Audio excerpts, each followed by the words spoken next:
আজ 15 আগস্ট শুক্রবার। সবাইকে জানাই 15 আগস্টের প্রীতি ও শুভেচ্ছা। সমগ্র বরাক উপত্যকা তথা আজকের গুরুত্বপূর্ণ খবরগুলি হলো: দেশের বিভিন্ন জায়গায় কংগ্রেস সমর্থনের প্রতিবাদ। কংগ্রেস দলের সমর্থকরা মোমবাতি হাতে নিয়ে মিছিল বের করেন। বুট চুর গদি চুর এই স্লোগানে উত্তাল হয়ে পড়ল। সঙ্গে কাছাড়ের শিলচরে এই স্লোগানে ছড়িয়ে পড়ল চতুর্দিকে। শিলচরের কংগ্রেস জেলা কার্যালয় থেকে এই মোমবাতি মিছিল বের হয়। মোমবাতি মিছিল দিয়ে প্রতিবাদ করেন কংগ্রেস দলের সমর্থকরা। বিজেপি বিরোধী স্লোগানে আগ বাড়ছিলেন কংগ্রেস দলের সমর্থকরা মোমবাতি হাতে নিয়ে। তবে কিছু দূর যাওয়ার পর প্রশাসন আটকানোর চেষ্টা করেন। বিভিন্ন স্লোগানের মধ্যে এই প্রতিবাদ গড়ে উঠেছিল। শিলচর মেডিকেল কলেজ হাসপাতালে ডায়ালিসিস ইউনিট ভাঙচুরের অভিযোগে 2 অপরাধীকে আটক করেন পুলিশ প্রশাসন। রাতের অন্ধকারে জানালার গ্লাস ভেঙে ইউনিট কক্ষে প্রবেশ এবং আপেলো ডায়ালিসিস 8টি ভাঙ্গার সঙ্গে সঙ্গে কম্পিউটার সহ অনেক জিনিসপত্র ভাঙচুর করে। তারপর শিলচর মেডিকেল কলেজ হাসপাতালের এ ভয়ঙ্কর ঘটনাটি প্রশাসনকে খবর দেওয়া হয়।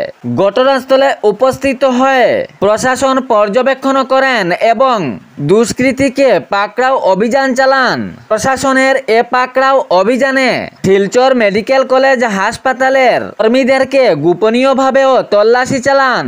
তাহার পর প্রশাসনের দৃষ্টিতে 2 আরোপী নজর আসে এবং পুলিশ প্রশাসন তাদেরকে সঙ্গে সঙ্গে গ্রেফতার করেন। প্রশাসনের টানা জিজ্ঞাসাবাদে ওরা প্রকাশও করেছে যে এই কুকর্ম কাণ্ডটি তারাই করেছে। শিলচর মেডিকেল কলেজ হাসপাতালে এ ধরনের জঘন্য কাণ্ড করা আরো কেউ নয়, সেই মেডিকেল কলেজ হাসপাতালের কর্মী একজন ত্রিপুরার 28 বছর বয়সী আলমগীর মিয়া। সে ইউনিটের টেকনিশিয়ান এবং অপরটি হাইলাকান্দির লালার সামির উদ্দিন আনসারি, বয়স 19 বছর। সে ইউনিটের হাউসকিপিং বলে জানা গিয়েছে।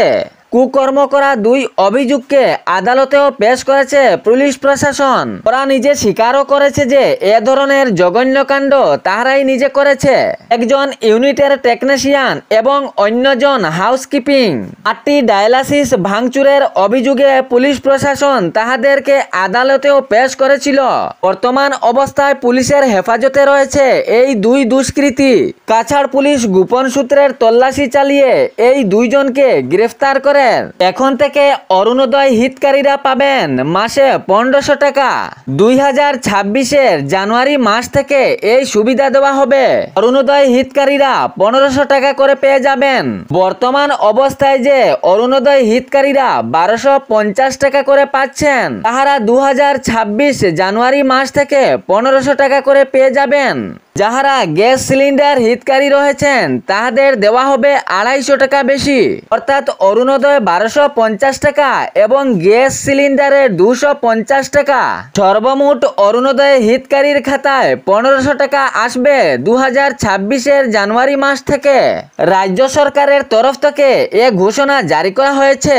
তাহলে খবরটি শেয়ার করতে ভুলবেন না, যাতে সঠিক সংবাদগুলো অন্যজনের কাছে পৌঁছায়। ধন্যবাদ।